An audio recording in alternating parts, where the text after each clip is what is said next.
Cette vidéo vous est présentée par la boutique de Diceall.com, les prix les plus bas sur vos jeux de société favoris.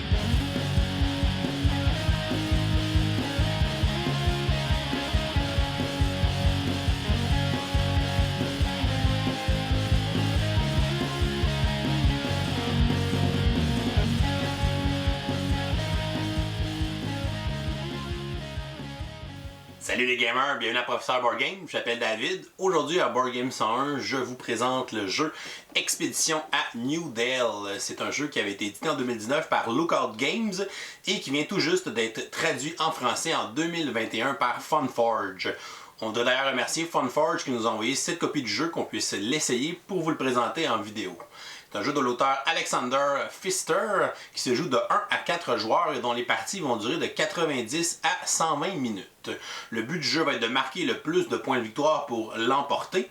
C'est un jeu de gestion de ressources, de placement d'ouvriers, de gestion de main de cartes, construction d'engins économiques avec un petit élément de prise de risque. C'est un jeu qui peut aussi se jouer en campagne. On a 8 chapitres à jouer un à la suite de l'autre et à chaque chapitre, on va ajouter des nouvelles cartes de bâtiments qui sont toujours plus avancées. On va avoir aussi accès à des cartes de personnages qui vont nous donner des pouvoirs. On va avoir des plateaux différents aussi pour certaines parties. Donc on va avoir beaucoup de changements. L'objectif de fin de partie va aussi changer. Donc on a 8 dans le fond, 8 placements différents qu'on peut jouer, soit un scénario à la fois ou qu'on peut jouer la campagne un à la suite de l'autre. Donc Expédition à New Dale, je vous montre comment on joue et ensuite je vous dis ce que j'en pense. On va installer une partie pour 2 joueurs et on va faire la mise en place pour le chapitre 1 de la campagne. Pour ce chapitre, on nous dit d'utiliser le plateau principal A, tel qu'inscrit dans le coin du plateau. On va donc prendre le plateau A et on va l'installer au milieu de la table. À côté de celui-ci, on va placer le plateau d'action qui va être le même dans chacune des parties. On va ensuite piocher un certain nombre de tuiles bonus selon le nombre de joueurs. Dans une partie à 2 joueurs, on va aller piocher 14 tuiles bonus et on va les placer une par une en ordre croissant des emplacements qui sont sur le plateau principal. Donc la première tuile sur l'emplacement 1, la deuxième tuile sur l'emplacement 2 et etc.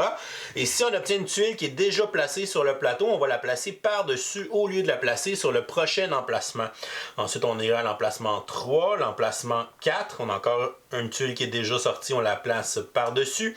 On a ensuite l'emplacement 5, 6, 7, 8, 9 et 10. Les tuiles restantes seront remises dans la boîte de jeu. À côté du plateau principal, on va former une réserve avec les jetons de marchandises qui sont des cubes de bois. Et on a aussi des jetons de 5 marchandises qu'on peut utiliser si on manque de cubes. On va mélanger les cartes de bâtiments qui sont non numérotées et on va les placer à côté du plateau principal pour former une pioche. On va ensuite construire le paquet de cartes événements qu'on va utiliser pour le chapitre 1. Dans le livret d'instructions, on va nous dire comment le construire. Pour le chapitre 1, on nous dit de prendre la carte numérotée 1, qui est toujours la carte de dernière manche, et de la mettre sous le paquet de cartes événements. Par la suite, on nous dit de prendre toutes les cartes numérotées 10, de les mélanger et d'en choisir aléatoirement 3 qu'on va placer sur la carte numéro 1 et la carte restante sera remise dans la boîte de jeu. Et finalement, on nous dit de prendre les cartes événements 100, 101 et 102, de les mélanger les 3 ensemble et de les placer sur le dessus de notre paquet de cartes événements. Et on va placer notre paquet de cartes événements à côté du plateau principal. On va prendre les 18 pions d'assistants des 4 couleurs et on va aller les placer dans le sac en tissu. On a un rappel sur le plateau d'action de la distribution des pions d'assistants. On a 6 assistants jaunes, 5 assistants verts, 4 assistants rouges et 3 assistants bleus dans le sac. Chaque joueur va se choisir une couleur et recevoir son plateau individuel qu'on doit mettre du côté où il y a les 2 emplacements de progression. Les joueurs vont prendre aussi les composantes de leur couleur, donc leurs 2 tuiles progression qu'ils vont aller placer sur leur plateau, donc la tuile de progression de la portée et la tuile de progression de la compensation qu'on va placer à leur endroit respectif. Ils vont aussi recevoir leurs 4 pions d'action qui sont numérotés de 1 à 4, leurs 11 pions maison à leur couleur et leurs jetons marqueurs de score. Les joueurs vont seulement conserver en début de partie les pions action 1 et 2, alors que les pions 3 et 4 seront placés sur le plateau d'action principal. Ils vont aussi conserver 10 de leurs 11 jetons de maison et vont placer la 11e sur la ville de départ du plateau principal sur l'emplacement avec un S. Ils vont placer leur jeton marqueur de score du côté plus 0 et vont aller le placer sur la case numéro 3 de la piste de score. Chaque joueur va débuter la partie avec une mine de charbon qu'on va aller placer dans l'emplacement de production bleu de notre plateau personnel. On va ensuite prendre de la réserve 5 cubes de marchandises qu'on va placer sur la carte de la mine de charbon. Chaque joueur va se piocher aléatoirement un objectif secret et va le placer face cachée à côté de son plateau principal pour ne pas en révéler la nature à ses adversaires. On va déterminer un premier joueur au hasard et on va lui remettre le sac de tissu pour indiquer qu'il est le premier joueur. Tous les joueurs vont piocher 8 cartes bâtiment et parmi ces 8 cartes, ils vont en défausser 3, donc ils garderont 5 cartes bâtiment pour leur main de départ. Dans certains chapitres, les joueurs pourront se choisir une carte personnage qui pourra leur donner un pouvoir pour toute la partie. Et selon le chapitre, on aura accès à certains numéros de cartes personnages. Mais pour le chapitre 1, les cartes personnages ne sont pas incluses, donc cela commencera à partir du chapitre 2. Lorsque les joueurs pourront choisir des cartes personnages, on va les choisir en ordre inverse de tour de jeu. Donc le dernier joueur va choisir en premier et on va remonter avec le sens inverse jusqu'au premier joueur. Et on va placer sur la table accessible à tous les joueurs 2 cartes aide de jeu. La première est l'aide du décompte final des points à la fin de la partie et la deuxième sera propre au chapitre 1. Donc c'est la carte d'objectif du chapitre 1 qui dira aux joueurs comment marquer un bonus de points en fin de partie. Et avant de commencer la partie, les joueurs n'ont qu'à lire la petite introduction narrative du chapitre qu'ils ont choisi. Une partie de Expédition à New Dale se joue en 7 manches de jeu. Au début de chacune des manches, on va révéler la première carte d'événement et cet événement-là va affecter la manche en cours et va aussi nous donner le bassin de travailleurs disponible pour les joueurs. Ensuite, les joueurs devront planifier leurs actions à l'aide de leurs pions d'action. Ils devront les placer soit sur les emplacements du plateau d'action principal ou sur les emplacements de production de leur plateau principal. On va ensuite piocher un certain nombre d'assistants dans le sac pour compléter le bassin d'assistants disponibles pour les joueurs. On va ensuite effectuer nos actions en ordre de tour et en ordre chronologique de numéro d'action. Donc on va activer nos pions d'action numéro 1, ensuite on va activer nos pions d'action numéro 2 et nos numéros 3 et 4 si jamais on les a débarrés en cours de partie. En faisant des actions, les joueurs vont générer des ressources en produisant avec leur bâtiment de production sur leur plateau personnel.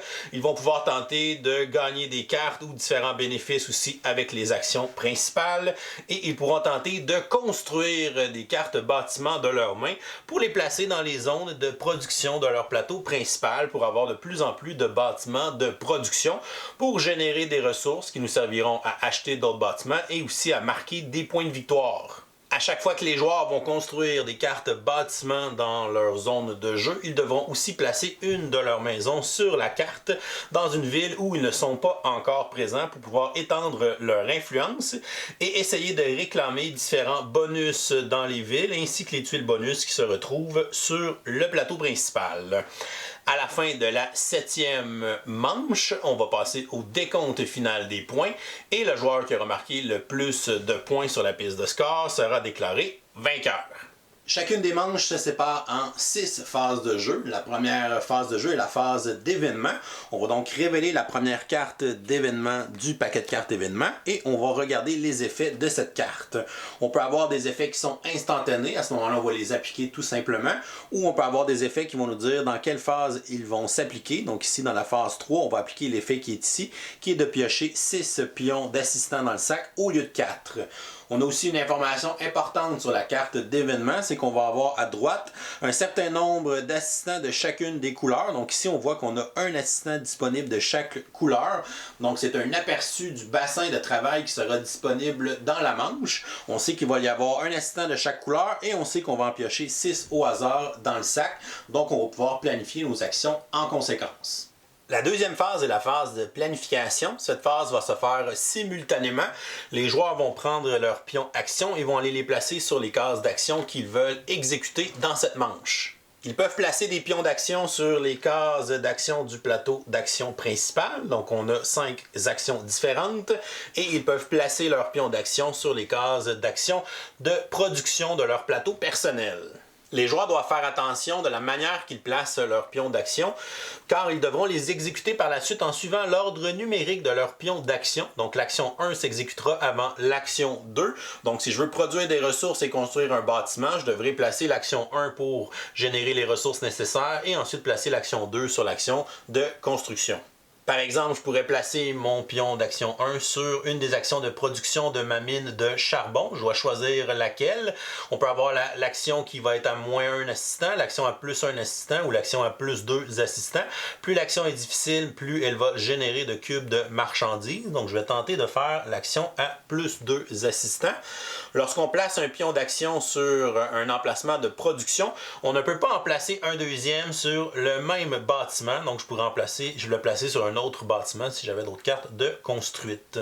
Il y a aussi une restriction pour les pions d'action sur les actions du plateau principal. Chaque joueur peut placer un pion d'action sur chacune des actions. On ne pourra jamais en placer 2 du même joueur sur la même action, mais il n'y a rien qui empêche les joueurs de tous les deux aller sur la même action, puisque les actions vont s'exécuter dans l'ordre des pions actions de toute façon.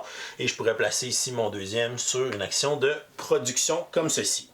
Une fois que tous les joueurs ont placé tous leurs pions d'action, on passe à la troisième phase qui est la phase des assistants. Normalement, le premier joueur qui est en possession du sac va aller piocher 4 assistants et va les placer dans le bassin de travail à côté des assistants de la carte événement de la manche. Comme on se rappelle, dans cette manche, on a un événement qui va s'appliquer à la phase 3, qui est la phase d'assistant. Donc, au lieu de piocher 4 assistants, on va plutôt en piocher 6. Donc, le joueur va prendre aléatoirement, sans regarder, 6 pions d'assistants et il va aller les placer à côté des assistants de leurs couleurs respectives sur la carte d'événement pour voir les couleurs d'assistants qui sont disponibles pour les joueurs dans cette manche. On aura donc un assistant jaune, 4 assistants verts, 3 assistants rouges et 2 assistants bleus. On passe ensuite à la quatrième phase qui est la phase d'action. On va commencer par le premier joueur et il va activer son action numéro 1. Ensuite, le deuxième joueur va activer son action numéro 1. Le premier joueur va activer son action numéro 2 et le deuxième joueur va activer son action numéro 2. Maintenant, on va vous montrer ce que chacune des actions fait en détail. Commençons d'abord par l'action de construction, qui est une des actions les plus importantes dans le jeu. L'action de construction se trouve dans la dernière case en bas du plateau d'action principal. Donc, si j'ai placé un pion d'action à cet endroit-là, lorsque ça va être à mon tour et que je vais le retirer, je vais pouvoir effectuer une action de construction. C'est-à-dire qu'on va pouvoir prendre une des cartes bâtiments de notre main, je vais payer son coût en utilisant les cubes de marchandises qui sont à ma disposition et je vais construire le bâtiment autour de mon plateau personnel. On devra aussi aller placer une maison sur le plateau principal. Il existe 2 types de cartes bâtiments. On a des bâtiments de production, comme par exemple ici une mine de fer, et les bâtiments qui sont en noir sont des bâtiments spéciaux. Si je construis un bâtiment de production, à ce moment-là, je vais aller le placer dans un des emplacements libres de production autour de notre plateau principal. Et si je construis un bâtiment spécial, à ce moment-là, on va tout simplement le placer à droite de notre plateau personnel, tel qu'indiqué avec cette icône. Disons que je veux construire la mine de fer, donc je vais devoir regarder le coût de ce bâtiment. Donc on voit ici, il a un coût de 8 pièces, mais j'aurai un rabais de 3 pièces si je le construis dans un emplacement montagneux. Donc certains lieux, certaines villes sur la carte vont avoir des icônes selon le type de terrain de ces villes, et certains endroits vont nous donner des rabais selon le bâtiment qu'on veut y construire. Donc si je veux construire ma mine de fer dans un endroit qui est montagneux, par exemple ici, j'aurai un rabais de 3 pièces. À ce moment-là, ça me coûterait seulement 5 pièces au total. Un joueur doit toujours construire une maison à la distance selon sa portée, à la distance d'une maison qu'il a déjà placée sur le plateau. La portée de base est de 2, donc on peut aller à 2 maximum de distance. Et si jamais j'avais enlevé la tuile qui est ici, j'aurais une portée de 3, donc je pourrais construire une maison à 3 d'une maison déjà présente sur le plateau principal. Un joueur ne peut pas construire 2 maisons dans la même ville, mais chacun des joueurs peut avoir une maison dans chacune des villes. Donc comme j'ai une portée de 2 et que je suis seulement dans la ville de départ, donc je pourrais construire une maison d'une distance de 1 et de 2 ici pour me rendre dans l'endroit montagneux pour bénéficier de mon rabais de 3 pièces. Je vais donc construire à cet endroit-là ma maison et je vais devoir payer 5 pièces pour faire ma construction. Lorsqu'on doit payer des coûts en pièces, on va dépenser les cubes de marchandises qui sont sur nos bâtiments de production en utilisant leur valeur marchande. On voit que la mine de charbon, donc l'icône du charbon au centre, et on a la valeur marchande juste en dessous qui est de 1 pièce. Donc chaque cube de charbon vaut 1 pièce. Donc si je défausse mes 5 cubes de charbon, ça va dire que j'ai payé 5 pièces, qui serait le coût de construction de ma mine de fer. Une fois qu'elle est construite, je dois lui choisir un emplacement libre parmi les 3 qui sont en haut ou les 4 qui sont en bas, donc les zones de production de mon plateau. Je vais décider de la placer dans la zone qui est juste à côté de la mine de charbon. Et ensuite, je vais aller construire ma maison à l'emplacement dans la montagne, tel qu'indiqué. Certaines villes ont des bonus. Au premier joueur qui va construire une maison, il va pouvoir réclamer le bonus. Par exemple, si on regarde la ville qui est ici, on voit qu'il y a un bonus de 2 points de victoire. Donc le premier joueur à placer une maison va recouvrir le bonus et va marquer les 2 points de victoire. Il va donc avancer de 2 sur la piste de score. Lorsqu'on marque des points de victoire, ici si je marque 2 points, 1, 2, et qu'on dépasse les endroits où il y a des symboles avec 2 cartes, on va piocher 2 cartes bâtiment de la pioche.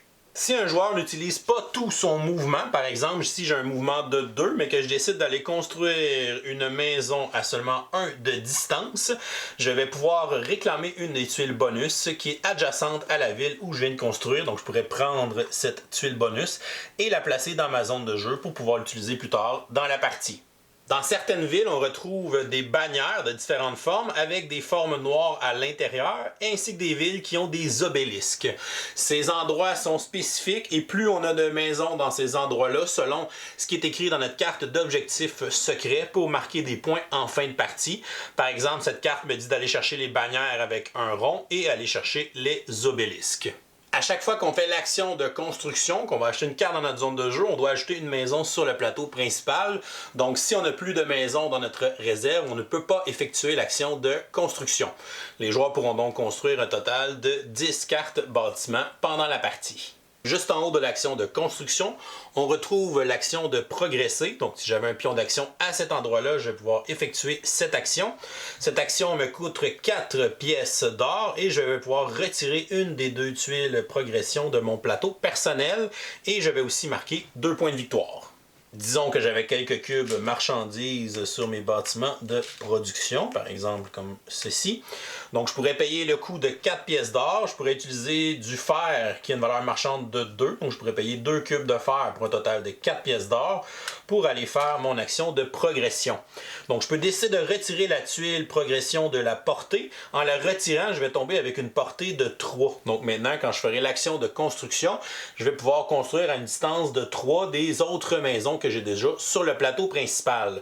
Donc, si je construis à une distance de 2 ou de 1, je vais pouvoir prendre une tuile bonus. À la place, j'aurais pu retirer la tuile progression de la compensation et maintenant, je vais seulement payer 2 cartes pour les compensations d'assistants au lieu de 3 cartes quand j'ai la tuile de base au début de la partie. On va voir cette action lorsqu'on va parler de l'action de production. Et une fois qu'on a enlevé notre tuile progression, on va aussi marquer 2 points de victoire avec cette action. Ensuite, on a l'action d'échanger et de piocher des cartes. Cette action se divise en 2 sous-actions. On doit toujours commencer par l'action du haut et ensuite faire l'action du bas lorsqu'on va l'exécuter. L'action du haut me permet de garder une de mes cartes en main et de défausser toutes les autres et d'en repiocher le nombre que je viens de défausser. Et la deuxième action me permet de piocher 3 autres cartes bâtiments et de les placer dans ma main. Lorsqu'une action a plusieurs éléments, on n'est pas obligé de toutes les faire, donc on peut décider de ne pas faire la partie du haut et seulement faire la partie du bas. Si on décide de ne pas faire une des sections, on va avoir une compensation de piocher une carte. Donc si j'aime les cartes que j'ai dans ma main, que je ne veux pas les échanger, je vais sauter cette partie-là. Je vais avoir la compensation d'une carte et par la suite, je vais passer à la deuxième partie qui va me permettre de piocher 3 autres cartes dans ma main. Il n'y a pas de limite de cartes en main que les joueurs peuvent avoir pendant la partie. Si jamais la pioche de cartes est épuisée, on va prendre la défausse, la mélanger et former une nouvelle pioche. Si jamais on arrive dans un rare cas où la pioche et la défausse sont épuisées en même temps, à ce moment-là, tous les joueurs doivent défausser la moitié de leurs cartes à l'entier inférieur, arrondi à l'entier inférieur et former une nouvelle pioche avec ces cartes défaussées. Ensuite, nous avons l'action du marché noir. Donc, on va avoir un coût de 2 cartes. On doit donc défausser 2 cartes de notre main pour pouvoir activer cette action. Donc, on va les défausser. Et ensuite, je vais pouvoir produire 4 charbons sur ma mine de charbon et produire une ressource sur n'importe quel de mes bâtiments de production. Donc, on n'a pas le choix de mettre 4 sur notre mine de charbon. Et mon 5e, bien évidemment, je vais le mettre sur ma mine de fer, vu que le fer a une meilleure valeur marchande que le charbon. Et finalement, on a l'action de croissance sur le plateau principal qui nous permet d'aller débarrer nos pions d'action numéro 3 et numéro 4. Ils ont chacun un coût différent. Donc, si je paye 7 pièces, je vais débarrer le pion d'action numéro 3. Et si je paye 13 pièces d'or, je vais débarrer le pion d'action numéro 4, en plus de marquer 3 points de victoire. Donc, ici, je pourrais payer 7. Donc, je pourrais payer 2 fers à 2 chacun, ce qui fait 4. Et 3 charbons à 1, ce qui fait un total de 7, ce qui me permettrait de débarrer mon pion d'action numéro 3 que je vais placer dans ma zone de jeu et que je pourrais utiliser pour le reste de la partie. Et finalement, une autre action qui est très importante dans le jeu est l'action de production qui va se passer avec nos bâtiments de production qui sont autour de notre plateau personnel. Donc, si on a placé des ouvriers dans les zones de production, on va pouvoir les activer pour tenter de produire des cubes de marchandises. Il y a 2 façons de faire de la production. On peut utiliser les assistants qui sont dans le bassin d'assistants disponible pour tous les joueurs pour pouvoir produire des cubes de marchandises, ou on peut en produire par chaînage en utilisant soit des cartes comme des ressources ou certaines ressources en les jumelant ensemble pour faire des ressources plus complexes qui ont des valeurs marchandes supérieures. Pour chaque pion d'action qui se trouve dans une zone de production, on peut tenter de produire par les assistants et ou par le chaînage. Donc, on peut faire une des 2 façons ou on peut faire les 2 façons si on a les ressources demandées. Regardons tout d'abord comment faire de la production avec les assistants. Donc, chaque bâtiment de production a un coût en assistant qui est indiqué sur la carte. Donc ici, sur ma mine de charbon, il faut 2 assistants jaunes et un assistant rouge. De plus, l'endroit où on a placé notre pion d'action va avoir un modificateur, donc soit -1, soit des modificateurs de 0, ou des modificateurs de +1 ou +2. Évidemment, plus on demande d'assistants, plus la production en cubes sera importante. Donc si je m'étais mis à +2 assistants, je peux produire jusqu'à 4 cubes, mais j'ai décidé de me placer à la zone +1 assistant, mais je vais produire seulement 3 cubes. Et si j'avais produit à -1 assistant, je vais produire seulement 2 cubes. Comme j'ai placé mon pion d'action sur l'endroit à +1 assistant, ça veut dire que j'ai besoin d'un assistant supplémentaire dans les couleurs qui sont demandées. Donc soit un autre assistant jaune ou un autre assistant rouge. On regarde maintenant ce qu'il y a de disponible dans le bassin des travailleurs, qui est disponible pour tous les joueurs. Donc les travailleurs ne se dépensent pas, ils sont toujours là. Et ils sont disponibles pour chacune de nos actions. Il y a seulement un travailleur jaune, il m'en faut au moins 2, et mon supplémentaire, je peux dire que c'est un rouge, parce qu'ici on a 3 rouges de disponibles, donc je suis correct avec mon assistant supplémentaire, mais il me manque un assistant jaune. À ce moment-là, on peut payer une compensation pour enlever l'assistant qu'il nous manque. Ici, comme j'ai enlevé ma tuile progression, je vais seulement payer 2 cartes de pénalité pour la compensation et ainsi pouvoir faire ma production là, pour remplacer l'assistant jaune que je n'ai pas. Si j'avais encore la tuile de progression, à ce moment-là, ça me coûterait 3 cartes de ma main à défausser pour pouvoir avoir la compensation d'annuler un assistant que je n'ai pas. Il y a aussi une autre alternative, au lieu de défausser ces cartes-là, il peut avoir certains bâtiments spéciaux que j'ai construits dans ma zone de jeu qui me donnent aussi un assistant de façon permanente. Donc ici, si j'ai un bureau de poste construit qui me donne un assistant jaune, donc j'ai les 2 assistants jaunes et j'ai les 2 assistants rouges pour l'assistant supplémentaire. Donc j'aurai assez d'assistants, ce qui me permettrait de faire ma production. On voit que où j'ai placé mon pion d'action, j'ai une production de 3, donc je vais ajouter 3 cubes sur ma mine de charbon. De plus, si je le veux, je peux produire par chaînage aussi, mais on décide de ne pas le faire avec le charbon puisque c'est pas une ressource qui vaut très cher sur le marché. Donc je vais arrêter mon action de production pour le charbon à cet endroit-là. Regardons maintenant notre deuxième pion d'action qu'on a placé sur la mine de fer. On l'a placé à l'endroit +2 assistants, donc ça va me prendre +2 assistants verts ou jaunes, ou une combinaison des 2. Donc il faut 2 assistants jaunes et 2 assistants verts. Donc j'ai 2 assistants jaunes à cause de mon bureau de poste, j'ai 2 assistants verts et mes 2 supplémentaires peuvent être les 2 verts qui sont ici. Donc il y a assez d'assistants pour que je puisse produire. On produit 3 cubes sur la mine de fer. Et par la suite, je vais aussi produire par chaînage. On va regarder de l'autre côté de la carte où il y a les symboles de chaînage. Et la première façon de faire du chaînage, c'est d'utiliser des cartes de notre main qui ont l'icône de la ressource qui est demandée lorsqu'on a une icône semblable à celui-ci. Donc, chacune des cartes va avoir des icônes de ressources qui sont indiquées sur le côté. Donc, si par exemple, je défausse ces deux cartes-là qui ont l'icône du fer qui est demandé sur cette carte, je vais les défausser et ça va me permettre d'ajouter 2 autres cubes par chaînage. De plus, lorsqu'on produit des cubes par chaînage, on va avoir un bonus de 1 cube qui va se faire à la fin de notre action de production. Disons que je vais inverser ces deux-là pour vous montrer du plus simple ou plus complexe. Donc, troisième façon de produire par chaînage, c'est en utilisant d'autres ressources qui sont sur d'autres bâtiments de production.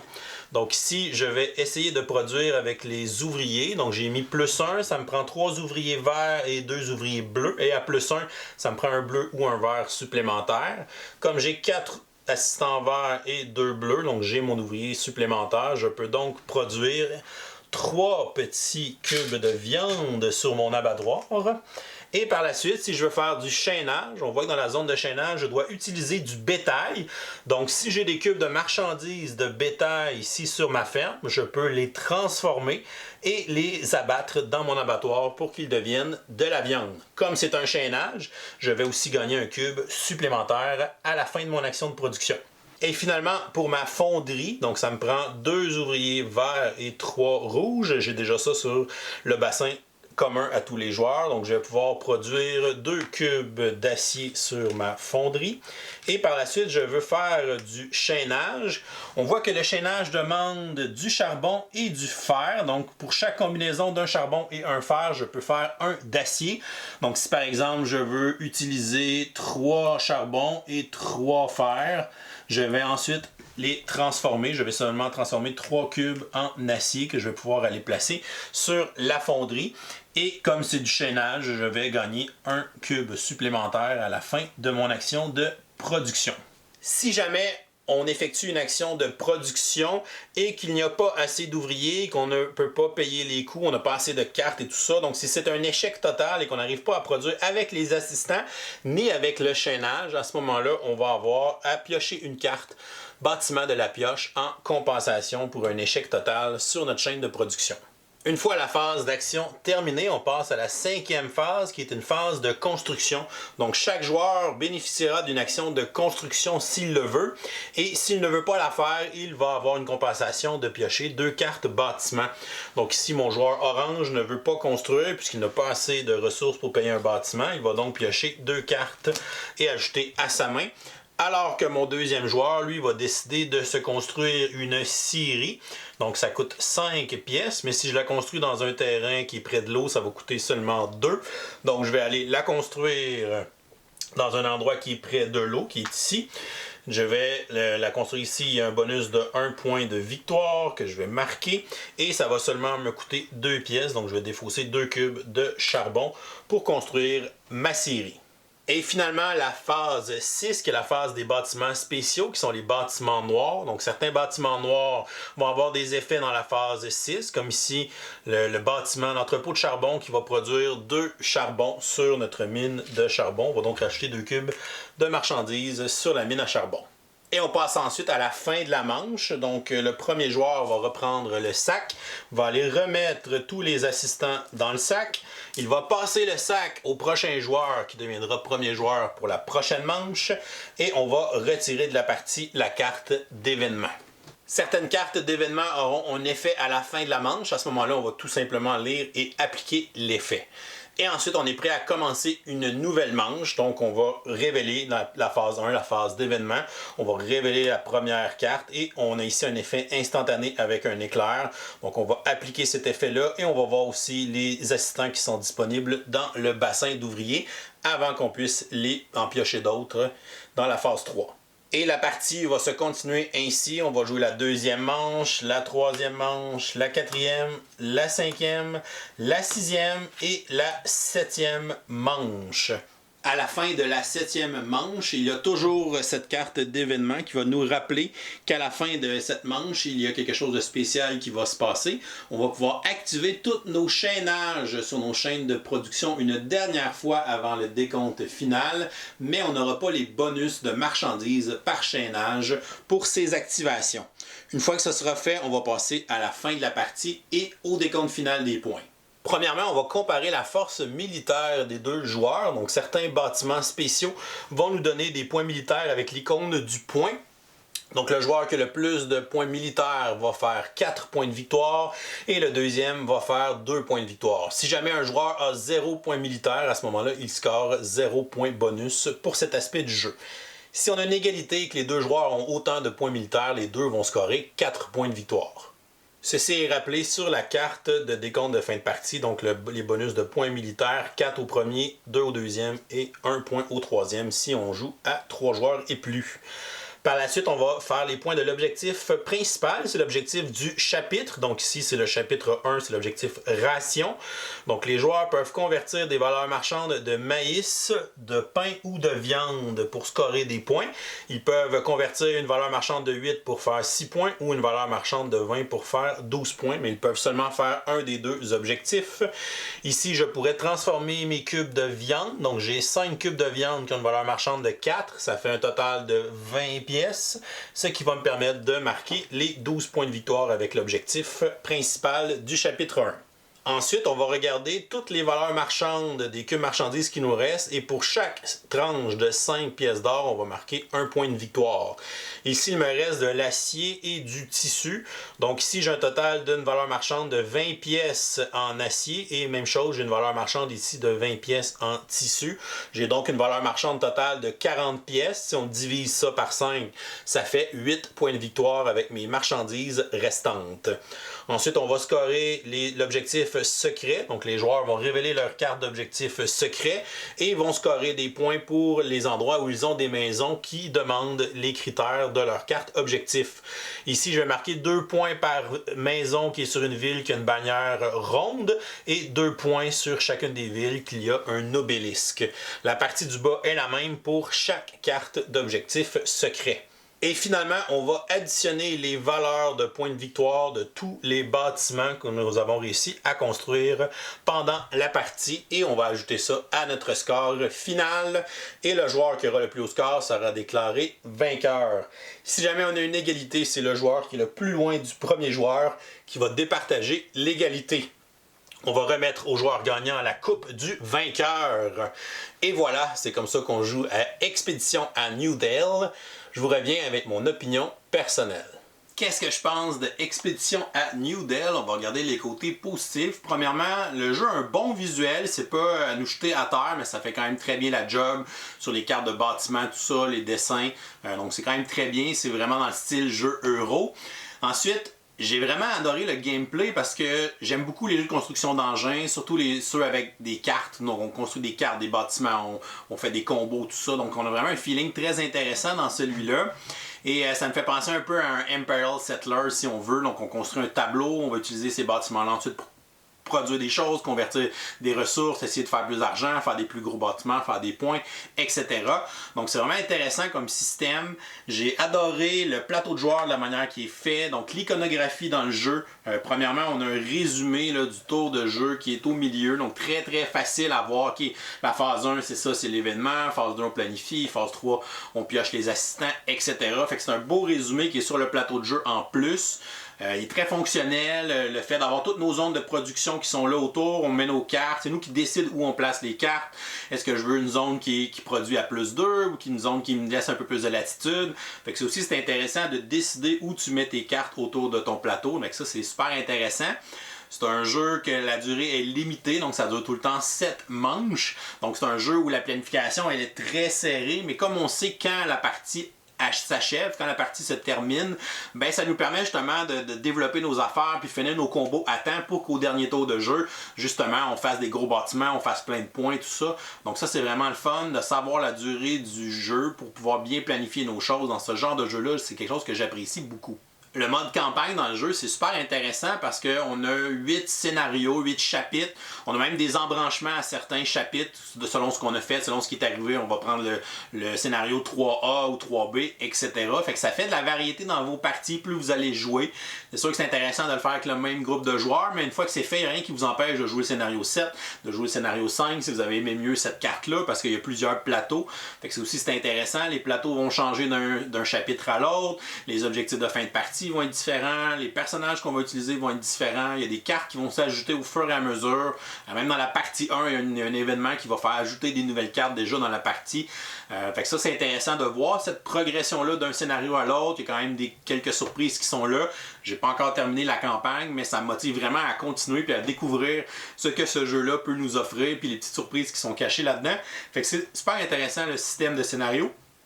Vous pouvez aussi le faire en solo. Donc le mode solo est bien intégré à l'intérieur, il ressemble beaucoup au mode de jeu normal. Il y a quelques petites règles qui changent. Il y a un paquet de cartes objectifs qui est différent pour le mode solo. Donc il y a quelques petits tweaks de règles, mais ça reste essentiellement le même jeu. Vous allez avoir le même feeling parce que c'est pas un jeu qui a tant d'interactions entre les joueurs de toute façon. Donc ça s'adaptait bien pour le mode solo. Fait que si vous voulez faire une campagne solo d'un jeu euro, ben, c'est quelque chose qui peut être intéressant pour vous.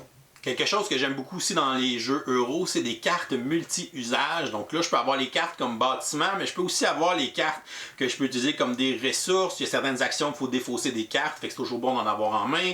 Je peux faire du chaînage avec certaines cartes en les utilisant comme des ressources. Fait que ça, c'est intéressant d'avoir un gros flot de cartes à l'intérieur du jeu. C'est un jeu qu'il faut absolument se faire une chaîne de production parce que justement on a des ressources primaires, des ressources secondaires, des ressources tertiaires. Puis plus on augmente de tiers de ressources, bien plus la valeur marchande est grande. Fait qu'évidemment, on va faire plus d'argent si on a des ressources qui valent 5 pièces d'or par exemple. Ça va nous permettre de construire des plus gros bâtiments, marquer plus de points et ainsi de suite. Fait qu'il faut trouver une combinaison qui a une bonne synergie ensemble. Ce que le jeu fait bien, c'est qu'il y a c'est facile d'aller piocher des cartes. Donc il y a beaucoup de choses qui nous font piocher des cartes. Il y a une action pour aller jeter ta main presque au complet si c'est pas bon puis tu veux justement essayer de trouver une carte qui a une meilleure synergie avec ce que tu as déjà construit. Fait qu'il y a beaucoup de façons de mitiger le hasard de la pioche de cartes de bâtiment pour essayer de te construire une chaîne de production qui va avoir une certaine synergie parce que c'est essentiel au jeu. Si tu réussis pas à trouver cette synergie-là, ben c'est sûr que tu réussiras pas à performer autant que les autres joueurs si eux ont été capables de le faire. Fait que le jeu réussit bien à nous faire mitiger, à nous faire piocher des cartes, à nous faire remplacer des cartes, etc. pour qu'on puisse avoir cette opportunité-là d'avoir des cartes intéressantes qui vont bien ensemble. Le jeu nous donne aussi un très bon feeling de construction d'engins, donc le système de chaîne de production, les bâtiments qu'on construit, tout ça. Donc au début de la partie, on ne fait pas beaucoup d'actions, on génère pas beaucoup de cubes de marchandises, on n'a pas beaucoup d'argent. On va essayer de faire des petits bâtiments qui nous donnent des petits bonus qui ne coûtent pas trop cher. On va essayer de les construire aux endroits où on a des rabais parce que justement on n'a pas beaucoup d'or. Fait que ça c'est intéressant, puis plus on avance dans la partie, plus on va au fil des manches, bien, plus on génère de production, plus on génère de cubes, plus on construit des bâtiments qui coûtent cher. Fait qu'il y a une belle progression sans cette progression-là. Puis 7 manches, c'est parfait pour le timing. À la fin de la partie, on commence vraiment à avoir un engin très efficace. Puis c'est très gratifiant à voir, puis de voir cette progression tout au long de la partie. Fait que ça, c'est super intéressant pour le côté construction d'engins. Pour les côtés négatifs, quelques petits irritants, mais c'est très très mineur dans le jeu. Premièrement, pour les composantes, je trouve que les petits cubes de marchandises sont très très petits, donc ça a été le fun d'avoir peut-être des cubes un peu plus gros, plus fun à manipuler. Les ouvriers, donc les pions d'ouvriers qui sont des espèces de cylindres avec un petit collant puis un numéro. J'haïs ça, les composantes avec des collants. En plus, vous avez peut-être vu dans la vidéo le joueur orange. Il y a au moins un joueur orange à l'intérieur du jeu. Mais il y a même le numéro qui commence déjà à s'effacer. Donc c'est pas très efficace comme technique. Peut-être ça aurait été le fun. Des beaux meeples avec un numéro gravé dessus. Ou même un collant sur le meeple avec des numéros dessus. Ça aurait déjà été plus sympathique, plus fun à l'œil. Donc je trouve que c'est un peu moche des petits cylindres qui représentent des ouvriers. Mais bon, c'est souvent le cas dans les jeux d'Alexander Pfister. Donc il faut s'habituer à ça. Sinon, la trame narrative du jeu, oui, elle est là. Oui, c'est un peu cute, mais bon, c'est pas super immersif comme expérience narrative. Là. Donc, c'est pas une campagne à la Gloomhaven ou un jeu de Dungeon Crawl avec une grosse histoire épique et tout ça. Donc, c'est très générique comme trame narrative et tout ça. Donc, souvent, ça prend un peu le bord, on la lit, mais bon. Bof, on passe à autre chose rapidement, donc c'est pas ça qui va nous accrocher au jeu vraiment. Puis les jeux où il faut acheter des ouvriers dans le jeu, donc là on peut acheter notre troisième, notre quatrième ouvrier, c'est pas quelque chose que je tripe particulièrement parce que je trouve que ça rend le casse-tête économique plus compliqué. C'est quand le bon timing pour m'acheter une autre action, un autre ouvrier, c'est quand ça va être bénéfique, est-ce que j'attends encore un autre tour, mais là l'autre joueur l'a acheté, donc je trouve que ça rajoute une pression qui est inutile. Donc j'aurais aimé ça que tout le monde ait le même nombre d'ouvriers tout le temps durant la partie, que tout le monde soit à 3 ou peu importe. Fait que ça c'est un petite affaire que j'aime moins dans ces jeux de gestion-là. Mais somme toute, Expédition à New Dale, j'ai vraiment été très agréablement surpris. Je suis pas nécessairement le grand fan d'Alexander Pfister. Je trouve des fois il s'éparpille beaucoup dans ses jeux. Il met beaucoup de mécaniques différentes, puis c'est comme super dur à prendre en main ces jeux habituellement. Fait que c'est des gros casse-têtes et tout ça. Mais j'ai trouvé que dans celui-là, sa ligne directrice, elle est beaucoup plus facile à suivre. Elle est beaucoup plus efficace aussi. Fait que j'ai trouvé ça super intéressant comme jeu. Je vais lui donner une note de A-. Donc pour moi, c'est un excellent jeu. Excellent jeu euro qui est plus complexe que ce que je m'attendais. Parce dans le fond, ce jeu-là, c'est la version jeu de plateau du jeu Oh My Goods, qui était un petit jeu de cartes qui avait sorti il y a plusieurs années. Donc je me disais, Oh My Goods, c'est pas un jeu super complexe, donc celui-là, bon, peut-être que c'est un jeu d'1 heure, mais c'est vraiment un gros euro qui prend 1h30 à 2 heures, donc c'est vraiment quelque chose de très solide. Très bon jeu de construction d'engins, donc on a vraiment le feeling de progression. Les choix sont intéressants, les actions sont le fun, les chaînes de production à découvrir sont intéressantes. Puis le fait qu'il y ait la campagne, le fait que chaque chapitre va changer un petit peu, changer de plateau, changer d'objectif et tout ça, donc ça rajoute une belle rejouabilité à un jeu qui est vraiment excellent. Ça va être disponible en français, en Europe c'est disponible présentement, donc il vient tout juste de sortir, et au Québec, ben probablement que d'ici quelques semaines, ça va arriver pour nous aussi, disponible en français. Et voilà, c'est tout pour aujourd'hui. Si vous n'êtes pas abonné à notre chaîne, vous pouvez cliquer notre petit bonhomme ici en bas pour vous abonner. Sinon, vous pouvez nous suivre sur Facebook, Twitter, Instagram à Professeur Board Game. Et si vous voulez nous encourager, vous pouvez aller sur notre page Patreon pour nous faire des petits dons. Je vous souhaite une excellente fin de journée et continuez de gamer.